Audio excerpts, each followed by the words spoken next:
Hello दोस्तों, UPSC ज्ञानदायिनी के इस बेस्ट प्लेटफॉर्म पर आप सभी का स्वागत और अभिनंदन है। मैं नेहा आप सभी के बीच एक बार फिर से उपस्थित हूँ।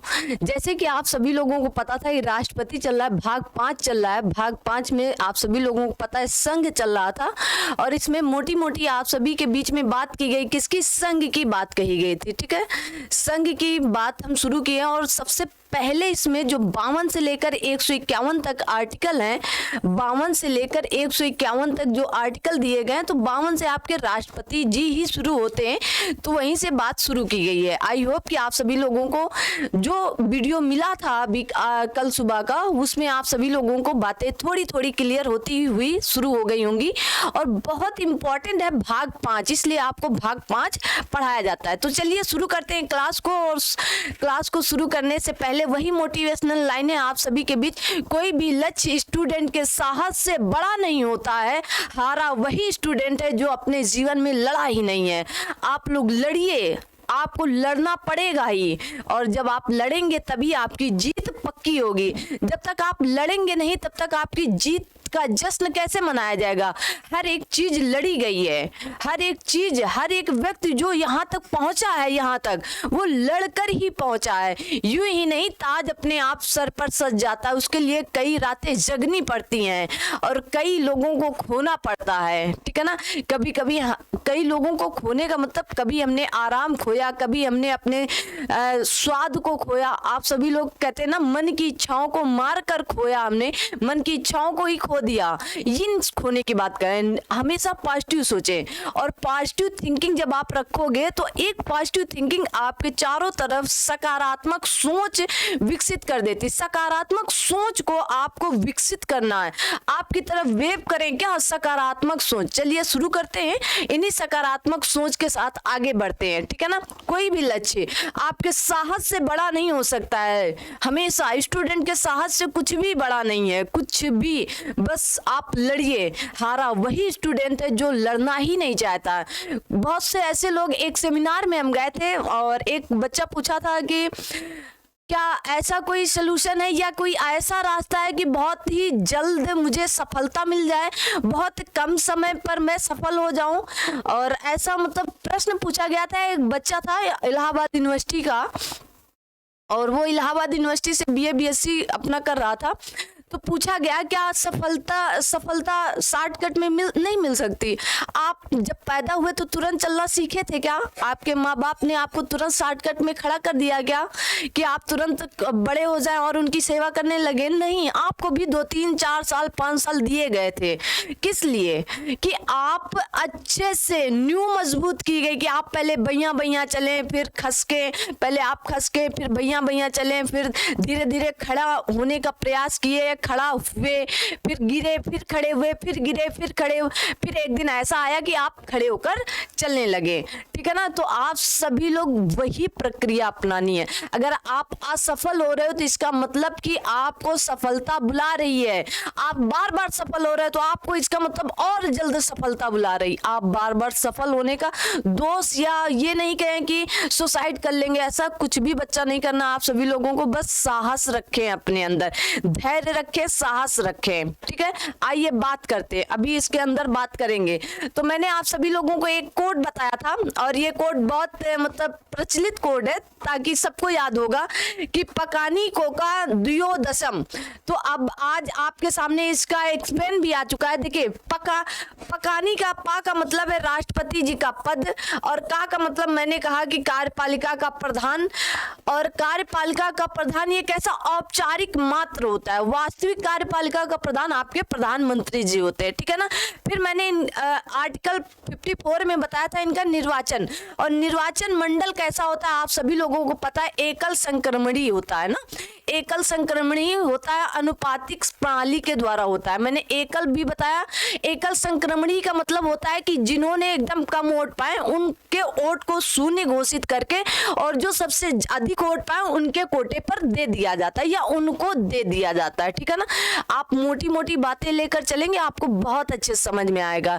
ठीक है ना, और तो इसीलिए कहते हैं कि उनके वोट की फिर वैल्यू ही क्या रह गई, इससे अच्छा वो नहीं खड़े होते ना, यही बात हो गई।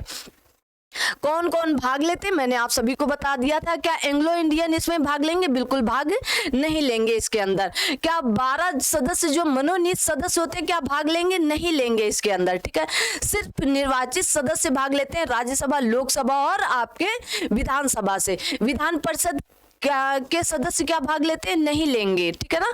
विधान परिषद के भाग नहीं लेंगे। और आपके केंद्र शासित प्रदेशों में दिल्ली और पांडिचेरी है, जो 17वें संविधान संशोधन 1990 से 92 के बीच हुआ था, वो लोग भाग लेते हैं, ठीक है। उसके आगे आज बताना था आपको 55, 56। आज कोका मतलब कोटा होता है, कोटा बताएंगे कोटा क्या होता है, और कार्यकाल इनका कितना होता है। फिर द्वियोदशम, इनका मतलब होता है क्या ये दोबारा निर्वाचित हो सकते हैं। फिर योग्यता, इनकी योग्यता क्या क्या होनी चाहिए। दशम का मतलब होता है इनकी दशा, दशा का मतलब शर्तें क्या क्या है। और शपथ, दशम मतलब शपथ, इनका शपथ आर्टिकल 60 में दिया गया है, ओथ जिसको ओथ कहते हैं। और इनका महाभियोग जिसे इम्पीचमेंट कहते हैं, इम्पीचमेंट महाभियोग आर्टिकल 61 में दिया गया है, ठीक है ना। तो आप सभी लोगों को मैंने आर्टिकल 54 तक बता दिया था, राष्ट्रपति का निर्वाचन मंडल क्या क्या होगा और कौन कौन भाग लेंगे, ठीक है। क्या अनुपातिक पद्धति था, मैंने बता दिया था कि अगर 4 लोग खड़े तो 4 लोगों को आप वोट देंगे, ठीक है, क्रम, वरीयता क्रम पर, ठीक है ना।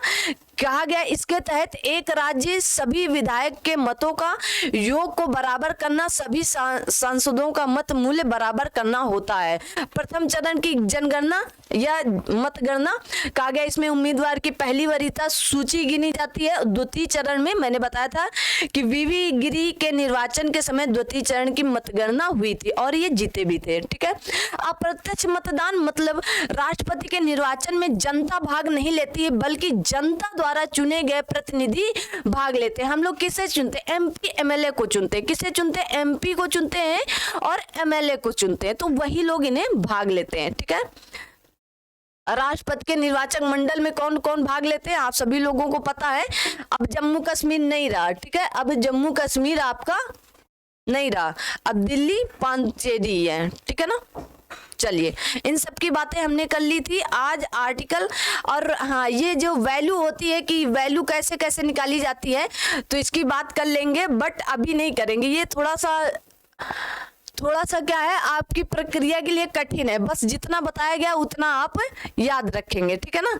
चलिए, आइए आज जमानत राशि देखिए। इस प्रकार राष्ट्रपति के चुनाव में कुल कितने वोट पड़ते हैं, तो आप कहेंगे 11 लाख वोट लगभग पड़ते हैं, क्योंकि हर एमपी एमएलए की वोट की गणना अलग अलग होती है, ठीक है ना। ये नहीं कहेंगे अरे इतने एमपी एमएलए 11 लाख क्या संसद में पहुंच जाते हैं, 11 लाख हो, नहीं, उनकी वोट की वैल्यू अलग अलग होती है, ठीक है ना। वोट की वैल्यू ही अलग अलग होती है, इसलिए इतने वोट पड़ जाते हैं, ठीक है ना। देखिए, भारत में 28 राज्य के वोटों को मिलाने पर एमएलए का कुल वोट आता है। कुल एमपी के वोट को मिलाकर इतने वोट लगभग दोनों लोगों के 5.5 लाख वोट आते हैं, तो 11 लाख वोट हो जाते हैं, ठीक है ना। ठीक है, कुल वोट यहाँ पर आप 5.5 लाख लिख लेंगे, 5.5 लाख के आसपास एमएलए के आते हैं और 5.5 लाख एमपी के आते हैं, ठीक है ना, दोनों लोगों को मिला करके। चलिए, आर्टिकल आज बात करते हैं। देखिए, राष्ट्रपति की जमानत राशि, कहा गया चुनाव लड़ने से पूर्व राष्ट्रपति को 15,000 रुपए जमानत के रूप में आरबीआई के पास रखनी होती है। राष्ट्रपति, जैसे अब हम राष्ट्रपति, ऐसे ही नहीं राष्ट्रपति बन जाया जाता है। राष्ट्रपति को 15,000 रुपए जमानत राशि से कहा जाता है। राष्ट्रपति को क्या होता है, जमानत राशि कहाँ पर जमा करनी होती है? आरबीआई के पास जमा करनी होती है, आरबीआई के पास, ठीक है। और ये जमानत राशि अगर जब्त हो जाती है ना, तो बड़ा ही मतलब शर्मसार होता है कि बड़ा ही, क्या राष्ट्रपति का चुनाव लड़ने गया था, इसको तो बताओ वोट ही नहीं मिला, ये वो, मतलब बहुत ही मतलब दर्दनाक कहानी होती है वो, ऐसे समझे। क्यों होती है अभी बात करेंगे। जैसे आप हाई स्कूल में फेल हो जाए, पूरे गांव में आपको जरूर पता हो जाता है कि ये फेल हो गया। पास हो गए तो कहो हो सकता है मोहल्ले वालों को ही ना पता हो, लेकिन अगर किसी राष्ट्रपति की जमानत राशि जमा हो जाती तो इसका मतलब उसकी कोई वैल्यू ही नहीं है, ठीक है ना।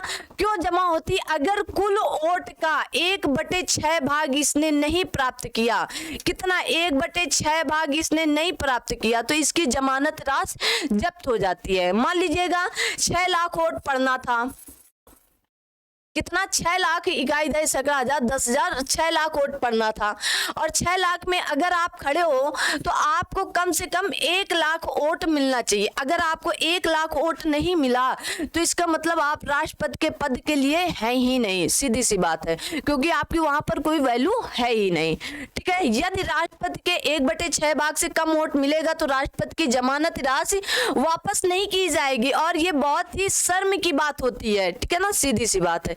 इसे जमानत जब्त होना कहते हैं। यह अपमान की स्थिति होती है। बिल्कुल, क्या होती है? ये अपमान की स्थिति होती है। ठीक है, आइए आर्टिकल 55 की बात करते हैं। किसकी? आर्टिकल 55 की बात करते हैं। 54 तक की बात हो गई थी और ये आपके बीच ये बात कही गई, इसको आप ध्यान पर रखेंगे। ठीक है ना, इसमें राष्ट्रपति का कोटा है। क्या है? कोटा कहा जाता है। जमानत जब्त होने के बाद भी प्रत्याशी जीत सकता है, किंतु कोटा से कम वोट पाने पर जीते हुए प्रत्याशी को हटा दिया जाता है और पुनः निर्वाचन कराया जाता है। समझे? कोटा होता है। कैसे होता है? कुल वोट, मान लीजिए आपके कितने वोट पड़े? 11 लाख वोट पड़े। कितने पड़े? 11 लाख। कुल वोट, कोटा क्या होता है? कुल वोट बटे कुल प्रत्याशी। मान लीजिए इस बार कितने लोग थे? 2 लोग थे, तो 2 + 1 और क्या होगा? +1 होगा। ठीक है, +1 होता है। तो अब क्या करेंगे आप? 3 से इसमें क्या करेंगे? 11 लाख में भाग देंगे, जितना आएगा +1 कर देंगे, वही कोटा होता है। ये यहाँ का बस आप मोटा मोटा समझिए, यही कोटा होता है। अब 3 से आप भाग देंगे तो कितना आएगा? 3 चौको 12 होता है ना, तो 3.5 के आसपास आएगा +1। ये 1 जरूर याद रखेंगे, यही कोटा होता है। ठीक है, इसमें बहुत ज्यादा आपको याद करने, जैसे देखिए एग्जाम्पल, कुल वोट कितने हैं? 60 है, तो जमानत वोट कितना होगा? 60 बटे 1/6, मतलब 10 वोट अगर आप पाते हो तो ठीक है। अगर आप 10 वोट भी नहीं पाते हो 60 वोटों में से, तो आप राष्ट्रपति की जो जमानत राशि जमा किए थे वो क्या होगी? जब्त हो जाएगी। ठीक है, 15,000 रुपए, 15,000 रुपए ये जमानत राशि आपकी जब्त हो जाएगी। यही आपका कोटा होता है। ठीक है, आई होप समझ गए होंगे। ये मेनली कोटा होता है, ये कोटा पूरा करना होता है, तभी क्या होता है? प्रत्याशी जीत हासिल करता है। जैसे वर्तमान में आपकी द्रौपदी मुर्मू जी हैं, ठीक है ना, उन्होंने इस कोटे को कंप्लीट किया था और वो वर्तमान में भारत की राष्ट्रपति जी हैं। आर्टिकल 56 क्या कहता है? आर्टिकल 56 क्या कहता है? कहा गया है इसमें राष्ट्रपति के कार्यकाल के बारे में बताया गया है। कार्यकाल, अब राष्ट्रपति जी का कार्यकाल कितना होता है? 5 वर्ष। कितना? 5 वर्ष। कब से? जिस दिन से वो शपथ लेंगे उस दिन से। क्या होगा? जिस दिन से शपथ लेंगे। कहा गया राष्ट्रपति का कार्यकाल 5 वर्ष का होता है। यदि राष्ट्रपति का पद वर्ष से पहले खाली हो जाता है तो नया राष्ट्रपति, देखिए अब आप यहाँ सीधी सी बात समझे। कैसे समझे? देखिए, अब मान लीजिए अगर राष्ट्रपति जी का ये पद है, राष्ट्रपति जी हैं और इनका कार्यकाल कितना होता है? 5 वर्ष का होता है। कितना होता है? 5 वर्ष का। और ये बीच में टोटल 5 वर्ष का, और ये राष्ट्रपति जी बीच में ही क्या हुए? दुनिया से उठ गए या इनका त्यागपत्र दे दिया और 2 साल बीत चुके थे। कितने? 2 साल। बचे कितने साल है? 3 साल। ठीक है, और हर हाल में आपको 6 माह के अंदर राष्ट्रपति के पद को भरना है। ये हर हाल में, मतलब ये आवश्यक ही है कि आपको हर हाल में 6 माह के अंदर, कितने? 6 माह के अंदर राष्ट्रपति जी के पद को भरना ही भरना है। ठीक है ना, तो क्या होगा? क्या राष्ट्रपति जब 2 साल कार्यकाल कर लिए और उसके बाद अब नहीं राष्ट्रपति जी रहे, या उन्होंने त्यागपत्र दे दिया या कुछ भी हो गया, उन्होंने अपना पद छोड़ दिया, तो क्या जो नया राष्ट्रपति आएगा वो 3 साल के लिए आएगा या यहां से वो 5 साल के लिए आएगा? 5 साल के लिए। कौन बताएगा? कोई बता सकता है? क्या राष्ट्रपति का जो पद होगा, जो आने वाला अगला राष्ट्रपति होगा इस 2 साल के बाद, तो क्या वो 2 साल के लिए, 3 साल के लिए आएगा या 5 साल के लिए आएगा? कोई बता सकता है? कमेंट बॉक्स में कमेंट करके जल्दी से, आपको देखो समय दे रहे हैं तो आप बता सकते हो। अगर नए राष्ट्रपति जी आए, देखिए नया राष्ट्रपति, जो बड़े लोग होते हैं ना, वो किसी का जूठा नहीं खाते। सीधी सी बात है। आप जैसे, आपको बुलाया जाए तो क्या आप किसी का जूठा खाओगे? बिल्कुल नहीं खाना चाहो, आप खा लोगे क्योंकि आपको लाभ होगा। लेकिन राष्ट्रपति जी, देखिए एक राष्ट्रपति जी होते हैं, एक उपराष्ट्रपति जी होते हैं। ये बड़े बड़े लोग हैं, ऐसे लोग हैं, MP MLA खा लेंगे, मुखिया खा लेंगे, आपके प्रधान खा लेंगे, सब खा लेंगे कि बचे हुए कार्यकाल पर हम कार्य कर लेंगे, बचे हुए कार्यकाल पर वो कार्यकाल के लिए आ जाएंगे। लेकिन राष्ट्रपति जी का पद हो या उपराष्ट्र जी का पद हो, इसके लिए आप जूठा खाना नहीं खा सकते हो। जूठा खाओगे क्या? तार तोड़ना पड़ेगा, तार जुड़ा नहीं रहेगा। यहां से इसको ये तोड़ देंगे, बीच से क्या होगा, इसको तोड़ देंगे। ठीक है, यहां से इन्होंने तोड़ दिया और इन्होंने कहा जो इनका कार्यकाल था ये इनका अपना कार्यकाल था, और जो नया राष्ट्रपति जी आएंगे या नए राष्ट्रपति जी आएंगे वो 3 साल के लिए नहीं, वो अगले 5 साल के लिए आएंगे। क्या होगा? अगले 5 साल के लिए आएंगे। बात समझ में आई ना? यही बात यहाँ कही गई। तो नया राष्ट्रपति 5 वर्ष के लिए आता है, ना कि बचे हुए कार्य के लिए आता है। ठीक है ना? जब भी राष्ट्रपति जी का अगर क्या चुनाव होता है कि मतलब चुनाव हुआ कि कोई राष्ट्रपति 2 साल कार्य किया, उसके बाद वो पद को छोड़ दिया या परित्याग कर दिया, तो जो नया राष्ट्रपति 6 माह के अंदर चुनाव कराने पर जो नया राष्ट्रपति आएगा वो 5 साल के लिए आएगा। कितने साल के लिए? 5 साल के लिए। ठीक है, याद रखिएगा। आर्टिकल 56 कहता है, क्या कहता है? आर्टिकल 56 कहता है पकानी कोका कार्यकाल। ठीक है, कार्यकाल कितना होगा? 5 साल के लिए होगा। अमेरिका के राष्ट्रपति का चुनाव 4 वर्षों के लिए होता है। यहाँ का संविधान सबसे छोटा है। अमेरिका के जो राष्ट्रपति होते हैं उनका कार्यकाल कितना होता है? 4 वर्ष के लिए होता है। ठीक है, और सबसे छोटा संविधान अमेरिका का, विश्व का सबसे पहला लिखित संविधान अमेरिका का, और सबसे बड़ा और संविधान भारत का, सबसे बड़ा संविधान भारत का है। ठीक है, चलिए आर्टिकल 57 याद रखिएगा। ये छोटी छोटी चीजें बहुत कहा गया। एक ही राष्ट्रपति, क्योंकि क्या आया था? पकानी कोका दुयो, मतलब दोबारा चुनने या पुनर्निर्वाचन की। यहाँ पर एक ही राष्ट्रपति दोबारा निर्वाचित हो सकते हैं। हाँ, हो सकते हैं। आप जितनी बार चाहें आप उतनी बार यहाँ खड़े हो सकते हैं। ठीक है ना? अमेरिका में सिर्फ और सिर्फ 2 बार आप खड़े हो सकते हैं, लेकिन आप भारत में जितनी बार इच्छा उतनी बार खड़े हो। लेकिन एक बार खड़े होने के बाद लोग दोबारा राष्ट्रपति के पद के लिए खड़े ही नहीं होते हैं जल्दी से। ठीक है ना? क्या नहीं होते? खड़े ही नहीं होते। एक ऐसे राष्ट्रपति जी थे जो दोबारा भी खड़े हुए और दोबारा चुनाव जीते भी थे। वो कौन थे? डॉक्टर राजेंद्र प्रसाद। कौन थे? डॉक्टर राजेंद्र प्रसाद ही दोबारा निर्वाचित हुए हैं अभी तक, प्रथम भारत के ऐसे। तो एक राष्ट्रपति दोबारा निर्वाचित हो सकते हैं। अब तक राजेंद्र प्रसाद ही दोबारा मात्र और मात्र एक ही ऐसे राष्ट्रपति हैं भारत के जो दोबारा निर्वाचित हुए थे और जीते भी थे। ठीक है ना? तो याद रखिएगा इनको। कुछ पॉइंट ऐसे हैं जो आपको याद रखते हुए चलना है।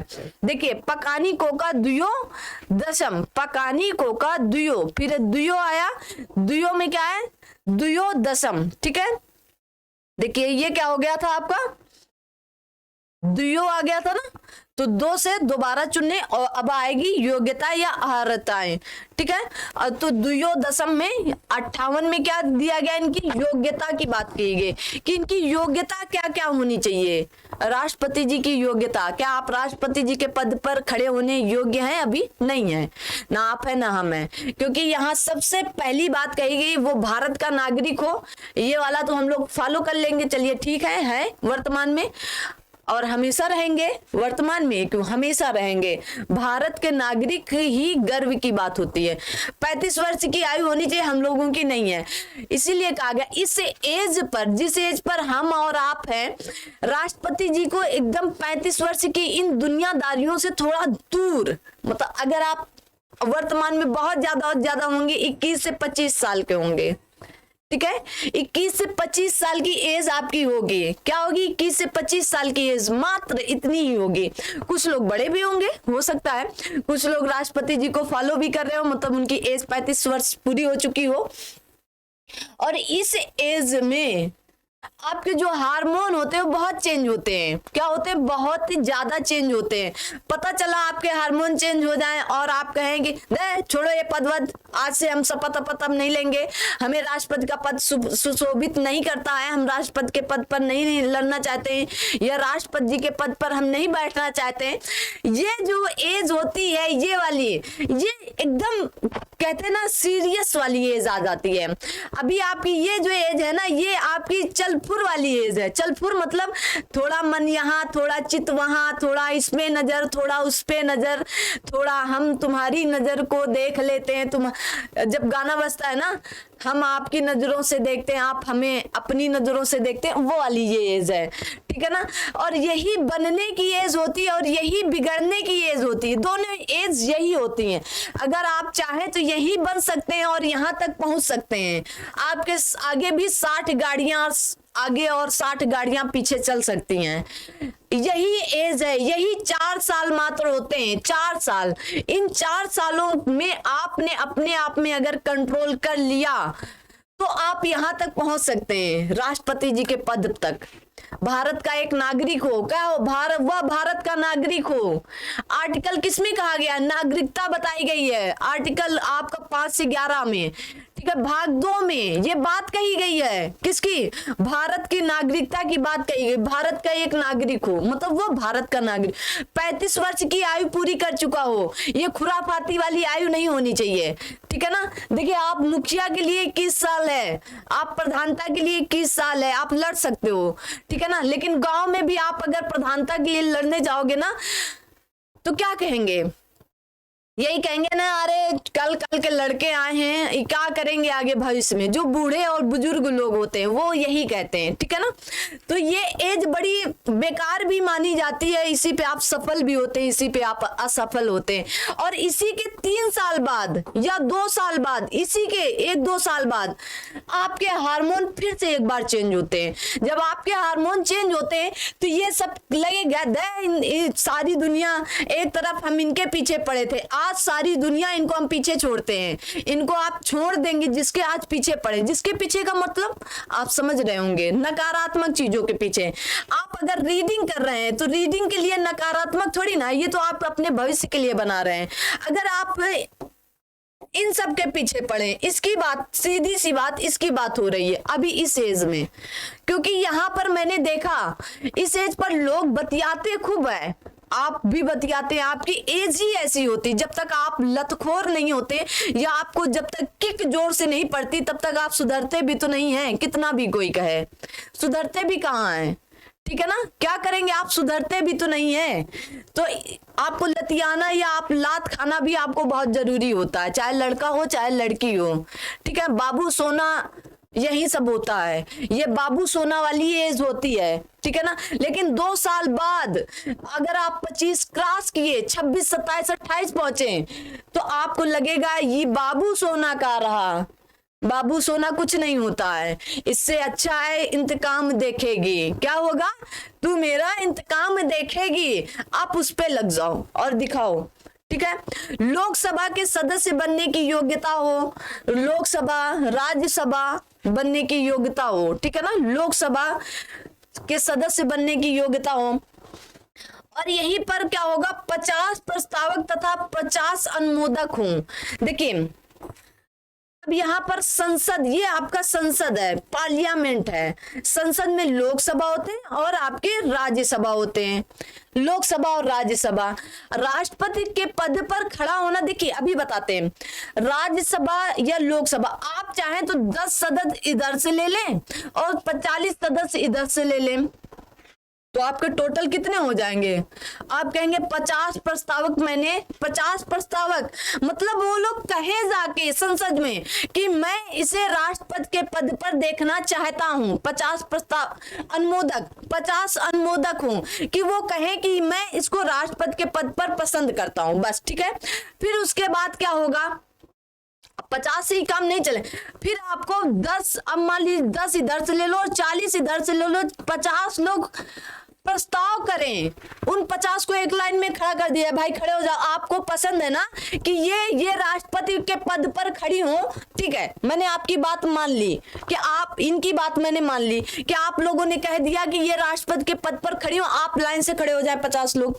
अब 50 प्रस्तावक मतलब इनको लाना बहुत जरूरी है। मतलब टोटल 100 लोगों को, कितना, टोटल 100 लोगों को सिर्फ 50 से कम नहीं चलने, टोटल 100, 50 और यही जो 50 थे यही नहीं प्रस्तावक बन सकते हैं, ना ये प्रस्तावक अनुमोदक बन सकते हैं, ना ये अनुमोदक प्रस्तावक बन सकते हैं। मतलब टोटल 100 लोगों को आपको संसद के 100 सदस्य आपको चुने, तो ये प्रस्ताव देंगे कि ठीक है 50 लोगों ने अनुमोदन कर दिया ना कि हाँ ये राष्ट्रपति के पद पर बने, हमें अच्छा है, मतलब सबको। अब 50 प्रस्तावक भी बोले हाँ मैं पारित करता हूं कि ये राष्ट्रपति के पद पर खड़े हूं। अभी तो खड़े हुए, अभी जीतने की बात नहीं हुई है, अभी तो खड़े हुए, अभी तो चुनाव लड़ने की भी बात नहीं आई।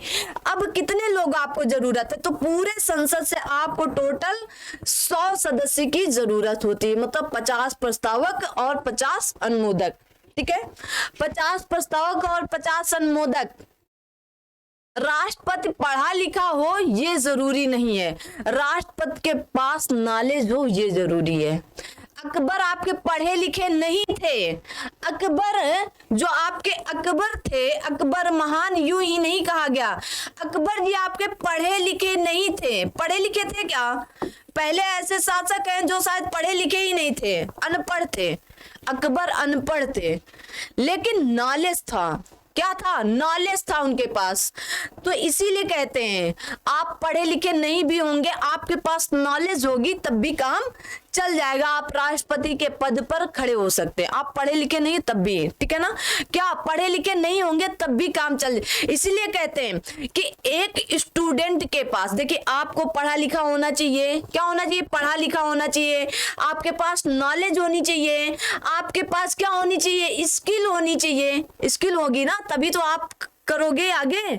आप जब स्किल होगी तभी आपके अंदर क्या आएगा? कॉन्फिडेंस आता है, कॉन्फिडेंस आएगा, ठीक है ना, कॉन्फिडेंस आता है ना। देखिए जब तो स्टूडेंट के पास क्या होनी चाहिए? 5 चीजें होनी चाहिए। हम आपको पढ़ा रहे हैं, आपको समझ में आ जाएगा। आपने एजुकेशन ले ली, क्या ले ली? एजुकेशन ले ली, एजुकेशन ले लिया, फिर मैंने पढ़ा दिया, बता दिया, आपके पास नॉलेज आ गई। क्या हो गई? नॉलेज आ गई। फिर उसके बाद मैंने कहा चलिए आइए बोर्ड पर खड़े होकर पढ़ाएं, तो आप घबराएंगे, घबराएंगे, क्या होगा? आप घबराएंगे, तो आपकी जो हिचकिचाहट है वो हटेगी। अब हमारे अंदर हिचकिचाहट नहीं, फिर आपकी स्किल डेवलपमेंट होगी कि आपको कैसे समझाना है कि सामने वाले को समझ में आए। इन 4 चीजों के साथ एक चीज फ्री मिलती है, वो क्या है? कॉन्फिडेंस। कॉन्फिडेंस लेवल आपका हाई होता है। तो 5 चीजें स्टूडेंट की लाइफ में होना अति आवश्यक है। एक एजुकेशन होनी चाहिए, अगर आपके पास एजुकेशन है तो बहुत अच्छी बात है। आपके पास नॉलेज होनी चाहिए, क्या होनी चाहिए? नॉलेज बहुत जरूरी है। नॉलेज हो फिर आप उसे क्या कर सकें? व्याख्या कर सकें या बता सकें किसी को। उसके लिए क्या होनी चाहिए? स्किल होनी चाहिए, स्किल। फिर उसके बाद आपके पास कॉन्फिडेंस होना चाहिए, आप खड़े होकर किसी के सामने बोल सके, वो होना चाहिए। 5 चीजें बहुत जरूरी है। तो क्या हो? ये होनी चाहिए, क्या हो? ये सारी चीजें होनी चाहिए। 50 प्रस्तावक, और यहीं पर आप लिख सकते हो क्या? 1/6, मैंने जैसे ऊपर बताया था 1/6 आपको वोट मिलने चाहिए। 1/6, कम से कम 1/6 लोग आपको पसंद करें, तब तो आपकी 15,000 जमानत राशि बची रहेगी। नहीं तो अगर ये जब्त हो जाती है तो क्या होती है? अगर ये जब्त हो गई तो बड़ा ही मतलब अपमानित होता है आप सभी का, मतलब राष्ट्रपति जी के पद पर जो खड़े होते हैं उनका अपमान होता है। चले आए थे मुंह उठा के राष्ट्रपति जी के पद पर लड़ने के लिए ना। चलिए अगला आर्टिकल है आर्टिकल 59, मतलब दशाएं। दशाएं का मतलब शर्तें होती हैं। उसमें कहा गया, इसमें कहा गया कि ये होने चाहिए, इसमें कहा गया ये नहीं होनी चाहिए।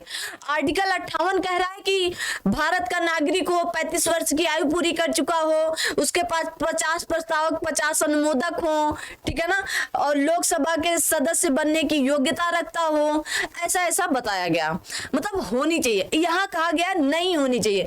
पागल या दिवालिया ना हो। पागल दिवाले पता जाए चलो संसद में बैठते हैं, इस तरह का ना हो कि पागल दिवालिया हो, दूसरे लोगों को पागल दिवालिया कर दे।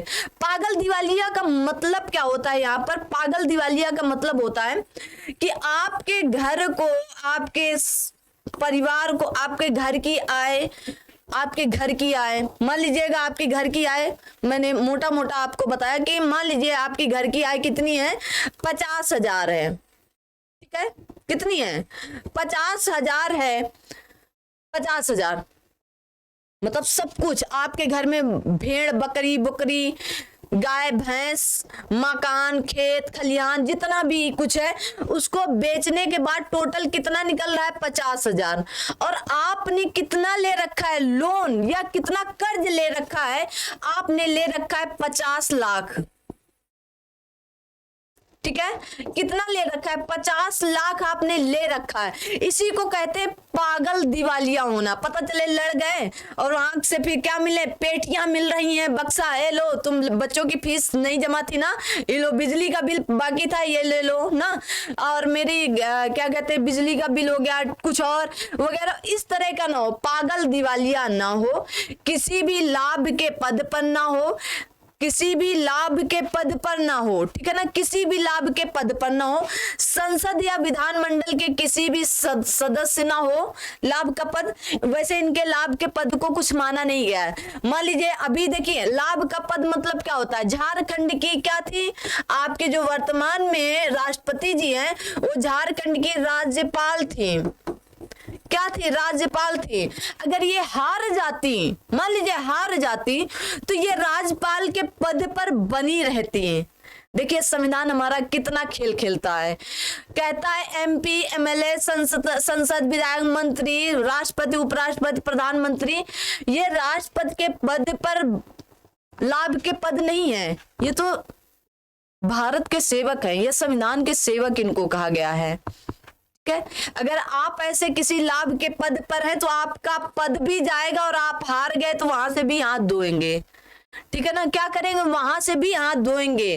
तो आपको क्या पागल दिवालिया नहीं होना, आपको किसी के लाभ के पद पर नहीं रहना है, ठीक है ना, और ये लाभ के पद पर रहेंगे भी तो वो जीतने के बाद उस पद को छोड़ देंगे, हार गए तो उस पद पर बने रहेंगे, सीधी सी बात है। इनके लिए बहुत ज्यादा कुछ नहीं हटाया गया है, ठीक है, तो याद रखिएगा। भारतीय राज्य व्यवस्था एवं अंतरराष्ट्रीय संबंध, ये कहां से आ गया, अच्छा, यदि कोई कहा गया, देखिए भारतीय राज्य व्यवस्था एवं अंतरराष्ट्रीय संबंध में क्या कहा गया, यदि कोई सदस्य राष्ट्रपति निर्वाचित हो गया हो उसे शपथ लेने से पूर्व अपने सदन की सदस्यता त्यागनी पड़ती है। अरे ये तो छोटी सी बात है, ये सब आप सबको पता है ना, ये सब छोटी छोटी बातें। सरकारी नौकरी लाभ का पद कहलाता है, सांसद विधायक मंत्री राज्यपाल लाभ का पद नहीं, ये जनता के सेवक है, ये क्या होंगे, ये जनता के सेवक है, इनको लाभ का पद, जबकि सरकारी नौकरी लाभ का पद कहलाता है। सरकारी अगर आप नौकरी पर हैं तो वो लाभ का पद कहलाएगा, सांसद विधायक मंत्री राज्यपाल लाभ का पद नहीं, ये जनता के सेवक है, इनको कहा गया है। अगर आप सरकारी नौकरी पर हैं तो इनको क्या कहेगा, इनको कहा जाता है कि वो लाभ का पद है। लेकिन राज्यपाल हैं आप, मंत्री हैं, विधायक हैं, सांसद हैं कहीं के, और राष्ट्रपति के पद पर लड़ रहे हैं और वहां का, तब इनको लाभ का पद नहीं बताया गया। ये तो जनता के सेवक हैं भाई, मंत्री हैं, जनता के सेवक। चलिए आर्टिकल 60, आर्टिकल 60 में क्या दशम बताया गया था ना, दशम का पकानी को का दुयो दशम, दशम में दशाएं या शर्तें मैंने बता दी। अब आता है आर्टिकल 60 में क्या आता है, शपथ, ओथ, ठीक है, ओथ कौन दिलाएगा, तो भारत के राष्ट्रपति जी को ओथ कौन दिलाता है, तो आप कहेंगे CGI, chief justice of India. कौन है अभी वर्तमान में, कमेंट बॉक्स में कमेंट करके बताएंगे, और किस नंबर के हैं। तो राष्ट्रपति को शपथ दिलाने का कार्य सर्वोच्च न्यायालय, मुख्य न्यायाधीश, सुप्रीम कोर्ट के मुख्य न्यायाधीश करते। इसके मान लीजिए ये अनुपस्थित है, ये नहीं है, मतलब किसी कारणवश ये नहीं है, उपस्थित ही नहीं है, तो 33 लोग, कितने लोग, 33 + 1 है ना, 33 + 1 मतलब 33 + 1 का मतलब कि 33 न्यायाधीश और 1 मुख्य न्यायाधीश है, तो बाकी बचे 33 सुप्रीम कोर्ट के शेष 33 न्यायाधीशों में वरिष्ठ न्यायाधीश शपथ दिलाएंगे। अब कुछ लोग हो सकता है ये भी कहें कि मान लो ये भी ना हो 33, अब का 33 के 33 में उल्का पिंड ही गिर जाए तभी ऐसा हो सकता है, नहीं कोई ना कोई तो रहेगा। मान लीजिए 33 में 2 4 5 गायब हो गए तो उनमें जितने बचे उनमें जो सबसे वरिष्ठ होगा उनसे शपथ दिलाया जाएगा। अब मान लीजिए उनके अलावा मान लीजिए 10 ही लोग हैं तो 10 में जो सबसे क्या होंगे वरिष्ठ होंगे उनसे शपथ दिलाया जाएगा। अब कुछ लोग कहेंगे कि मान लीजिएगा 33 के 33 लोग ही गायब हैं, मतलब कि उल्का पिंड गिर गया, भूकंप आ गया या तबाही मच गई, तो थोड़ी देर के लिए क्या किया जाएगा, राष्ट्रपति जी की शपथ को रोक दिया जाएगा और हाई कोर्ट से मतलब उच्च न्यायालय से किसी न्यायाधीश को उठाया, मुख्य न्यायाधीश को, हाई कोर्ट के मुख्य न्यायाधीश को उठाया जाएगा और फिर उसको कार्यकारी मुख्य न्यायाधीश के रूप में ओथ दिलाया जाएगा, पहले उसको और फिर वहां पर वो राष्ट्रपति जी को ओथ या शपथ दिलाएंगे। ठीक है। महाभियोग आर्टिकल 61 सभी को याद होना चाहिए। राष्ट्रपति पर महाभियोग लगाना बहुत कठिन है, अभी तक किसी पर भी महाभियोग नहीं लगाया गया, किसी पर भी अभी तक कोई भी ऐसा राष्ट्रपति नहीं है जिस पर महाभियोग लगाया गया हो। ठीक है ना। आई होप कि आप सभी लोगों को सारी बातें समझ में आ रही होंगी, आनी चाहिए, क्योंकि एकदम सरल भाषा में आपको मैंने समझा दिया है। अभी एक बार 61 तक बताने के बाद एक बार दोहरा भी देंगे, ठीक है ना, फटाफट, तो आपको सारी चीजें याद हो। देखिए अब यहाँ पर आप थोड़ा सा देखेंगे क्या, महाभियोग जो है संसद के दोनों सदन जो होते हैं, संसद के दोनों सदन में कोई एक सदन लगा सकता है। संसद का कोई एक सदन मतलब चाहे लोकसभा लगा दे चाहे राज्यसभा लगा दे। जब महाभियोग किसी राष्ट्रपति पर आरंभ किया जाता है तो 1/4 सदस्य, कितना, 1/4 सदस्य, देखिए संविधान में कहीं परसेंट में नहीं बताया गया तो, लेकिन आप परसेंट निकाल सकते हो कि 25% की बात कही गई। 25 आरंभ, जब आरंभ होता है महाभियोग का तो आरंभ में 25% लोग क्या करेंगे या 1/4 सदस्य क्या करेंगे, इससे आरंभ करेंगे। 25% लोग लोकसभा से क्या कहेंगे कि हम इन राष्ट्रपति से महाभियोग चाहते हैं, इन्होंने क्या किया, हमारी बात नहीं मानी है। और कैसे राष्ट्रपति पर महाभियोग लगाया जाता है, कहा गया है संविधान का अतिक्रमण करने पर, मतलब कि संविधान की बातों को न मानने पर। डॉक्टर भीमराव अंबेडकर जी ने बहुत अच्छे से लिखा है, ठीक है ना, कि राष्ट्रपति जी को बुरा भी ना लगे और काम भी हो जाए। देखिए कहा गया है कि अगर राष्ट्रपति जी, सीधी सीधी बात वहां पर कही गई कि राष्ट्रपति जी अगर प्रधानमंत्री की बात नहीं मानते तो उनको क्या किया जाएगा, महाभियोग की प्रक्रिया से बाहर कर दिया जाएगा या हटा दिया जाएगा। सीधी सी बात ऐसे बोली गई है, लेकिन यही बात घुमा कर बोली गई, क्यों, ताकि डॉक्टर राजेंद्र प्रसाद जी को वर्तमान में उतने समय बुरा न लग जाए कि आप अगर संविधान का अतिक्रमण करते हैं, मतलब आप इसका दुरुपयोग करते हैं या आप इनको नहीं फॉलो करते या किसी राष्ट्र के प्रति आप ज्यादा, मान लीजिए जापान की तरफ एकदम झुके, उन्हीं की बात करते हैं, अरे हम जापान चले जाएंगे, या किसी का सहयोग बिना अनुमति के, बिना प्रधान मंत्रिमंडल की अनुमति के, अगर मंत्रिमंडल की आप बात नहीं मान रहे तो आप पर महाभियोग प्रक्रिया लगाई जाएगी। तो 1/4 सदस्य आरंभ करते हैं और 2/3 सदस्य क्या करेंगे, पारित करते हैं। ये दो चीजें याद रखेंगे, पारित करते हैं। 2 मतलब 2/3, इसको 2/3 बोलते हैं, इसको 1/4 बोलते हैं, तो 2/3 लोग पारित करते हैं। अब मान लीजिए लोकसभा ने पारित किया तो 14 दिन पहले किस पर, राष्ट्रपति पर, ये दूसरे सदन पर जाने से पहले 14 दिन पहले राष्ट्रपति जी को बता दिया जाएगा कि आप पर महाभियोग लग गया है, ये गलियां, ये चौबारा, यहाँ ना दोबारा। अब राष्ट्रपति जी अपनी सफाई देना होगा तो कहां देंगे, दूसरे इस सदन पर। अब इस सदन ने तो पारित कर दिया ना, अब राष्ट्रपति जी का यहां से काम खत्म, हम तो हो गए परदेसी, अब तेरा यहां कोई नहीं। सीधी सी बात ही एकदम लोकसभा ने खुली खुली बोल दी कि अब हम आपके तो हैं ही नहीं, अब जो भी होगा देखा जाएगा, अब आपको जो भी सफाई देनी है आप यहां जाकर देंगे। अब 14 दिन पहले बताया जाता है। तो राष्ट्रपति जी अपने पक्ष को रखने के लिए वकील कर सकते हैं, अपने पक्ष को रखने के लिए। अगर राष्ट्रपति जी को यहां से भी 2/3 सदस्य पारित कर देते हैं तो राष्ट्रपति जी पर क्या महाभियोग लग जाएगा। क्या लग जाएगा? महाभियोग लग जाएगा। लेकिन आज तक भारत में कोई भी ऐसा राष्ट्रपति नहीं है जिस पर महाभियोग लगाया गया हो, ठीक है ना, कोई भी ऐसा राष्ट्रपति नहीं है। और अगर राज्यसभा पहले लाएगा तो लोकसभा को 14 लोकसभा पर पहुंचने से पहले राष्ट्रपति जी को 14 दिन पहले बता दिया जाएगा कि दूसरे सदन पर जाएगा। और कोई भी सदन ला सकता है, चाहे लोकसभा लाए चाहे राज्यसभा लाए, राष्ट्रपति जी को एक ही सदन पर बोलने का हक मिलेगा, जो पारित कर देगा उसके अलावा, ठीक है ना। तो इसको याद रखेंगे, ठीक है ना। फिर ये कहेंगे ये अब ना आना लौट के दोबारा यहाँ पर, ठीक है। तो अगर पारित हो गया तो क्या होगा? लग रहा है ये गाना राष्ट्रपति जी के लिए ही बना था। चलिए देख लेते हैं।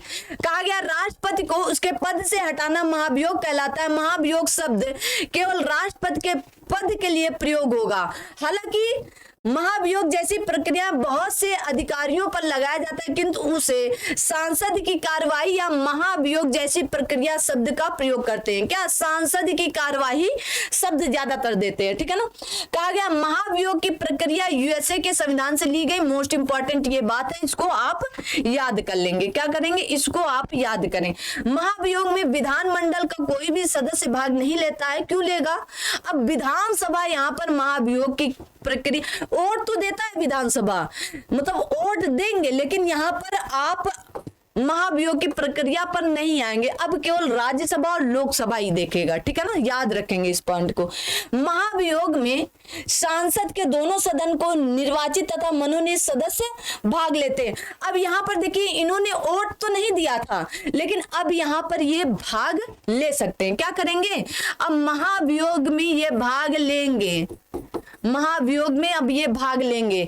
अब भाई जब चारों तरफ चुकचुकी चल रही है, देखा उस राष्ट्रपति ने ऐसा किया था, देखा उस राष्ट्रपति ने दिन भर फोन पे ही बतियाता रहता है, तो यहाँ पर महाभियोग की प्रक्रिया फिर पारित कर दी जाती है एक दूसरे को देख देख करके। तो इस तरह से महाभियोग प्रक्रिया क्या होगी? देखिए कहा गया है राष्ट्रपति पर महाभियोग लगाने के 3 कारण हैं। कौन कौन से 3 कारण? यदि वह संविधान का अतिक्रमण करे, मतलब संविधान का अतिक्रमण करे, आपको ये बात याद रखनी। मंत्रिमंडल के सलाह को ना माने, तो उसके बाद किसी विदेशी राष्ट्र के प्रभाव में आ जाए कि जापान, चीन, मान लीजिए पाकिस्तान की तरफ झुक जाए ज्यादा, कह रहे पाकिस्तान अच्छा है, पाकिस्तान के प्रधानमंत्री अच्छे हैं, पाकिस्तान के राष्ट्रपति जी अच्छे हैं, या चीन की तरफ चला जाए, तो मतलब राष्ट्र के प्रभाव में आ जाए तो भी इसको हटा दिया जाए। और मंत्रिमंडल के अगर प्रधानमंत्री जी की बात ना माने तो भी हटा दिया जाएगा। मंत्रिमंडल में क्या प्रधानमंत्री मेन होते हैं, अगर उनकी बात की यहाँ पर स्टंप लगाइए, यहाँ पर साइन करिए, इनको ओथ दिलाइए, इनको शपथ दिलाइए, वहां भाषण दीजिए। राष्ट्रपति है तो आप जैसे हम लोग कहते हैं ना रबड़, लेकिन बहुत काम होते हैं भाई, ऐसे ही नहीं 5 लाख रुपए प्रति माह उठाते हैं ना। तो ये लोग पैसा ऐसा थोड़ी ना देखते होंगे भाई, इनके पास तो 60 गाड़ियां आगे 60 गाड़ियां पीछे। आप सभी लोग भी सपने देख रहे होंगे काश हमारे पास भी ऐसा हो 60 गाड़ियां, और सब कैसी हो बुलेट प्रूफ हो कि कोई भी इमारत कुछ हो भी ना। तो सपने देख लीजिए मुंगेरी लाल की तरह, और उनको क्या करना है, अगर सच में बदलना है तो ये 21 से 25 जो मैंने एज बताई है, बस इन 4 साल को संभाल लो तो आप भी जा सकते हो। क्या बड़ी बात है, ठीक है ना। बस वो 50 प्रस्तावक और 50 अनुमोदक आपके होने चाहिए। अब क्या द्रौपदी मुर्मू जी जब आई हैं राष्ट्रपति के पद पर, तो क्या इनके 50 प्रस्तावक और 50 अनुमोदक रहे होंगे? नहीं रहे होंगे। लेकिन जब पूरा देश, पूरी लोकसभा, पूरी राज्यसभा, हाँ ठीक है आदिवासी महिला है, मतलब भारत का नाम रोशन होगा, इस तरह जब बातें हुई तो 50 प्रस्तावक 50 अनुमोदक तो तैयार हो जाएंगे ना। अटल बिहारी वाजपेयी जी जब प्रधानमंत्री थे तो डॉक्टर APJ अब्दुल कलाम को लाए थे कि चलिए आप राष्ट्रपति के पद पर लड़िए चल के। डॉक्टर एपीजे अब्दुल कलाम जी ने तुरंत मना कर, और जबकि डॉक्टर एपीजे अब्दुल कलाम जी कभी डॉक्टरी की पढ़ाई नहीं किए हैं, ठीक है ना। याद रखिएगा कि डॉक्टर एपीजे अब्दुल कलाम के आगे एक ऐसे व्यक्ति हैं जिनके आगे डॉक्टर एपीजे अब्दुल कलाम लगता है, जबकि उन्होंने ऐसा कोई भी डिप्लोमा नहीं लिया था, ठीक है। तो उन्होंने कहा कि भाई देखिए हम सबके सामने हाथ नहीं जोड़ पाएंगे, डॉक्टर एपीजे अब्दुल कलाम तुरंत मना किए थे। तभी अब धर्म की बात कुछ लोग करते हैं ना कि धर्म को देखते हुए किस धर्म की तरफ झुकेंगे, तो डॉक्टर एपीजे अब्दुल कलाम को लोग कहेंगे इस्लाम धर्म की तरफ जाना चाहेंगे, क्यों ना जाएं। ऐसे महान भावक अगर भारत में होंगे तो लोग जाना चाहेंगे। और कुछ लोग यही आज भारत में पूरा चुनाव नहीं, पूरा मुद्दा यही है धर्म को लेकर, और कुछ लोग कहेंगे सनातन धर्म को जाना चाहेंगे। किसको देख करके? अगर आप कहेंगे इनकी तरफ झुकना है तो स्वामी विवेकानंद को देखकर जाना चाहेंगे, भगत सिंह को देखकर जाना चाहेंगे। तो ये हैं, आप कुछ लोग ऐसे हैं जिनको आप देखकर नहीं भी जाना चाहेंगे। तो ये आपके ऊपर डिपेंड है कि आप सोच कैसी रखते हैं। हम भारत के हैं, वो भी भारत के थे, भारत के आप नागरिकता ले रखे, आप निवासी कहीं के भी हो सकते हैं। तो ये जो अभी होली में मैंने कुछ देखा इसलिए मैंने बताया। तो आप सभी लोग हो इनमें भाईचारा लाएं, भाईचारा लाएं, बहनचारा लाएं। बहनचारा मतलब भाई बहन के रिश्तों को बना कर रखें। दुनिया में एक लड़की एक लड़का को अपने लिए छोड़ दो, आप लड़की हो तो लड़का एक लड़का छोड़ दो, आप लड़का हो तो एक लड़की अपने लिए छोड़ लो, बाकी सबको अपनी बहन अपनी माँ बना लो। देखिए अपने आप ये उन्नत करेगा भाई।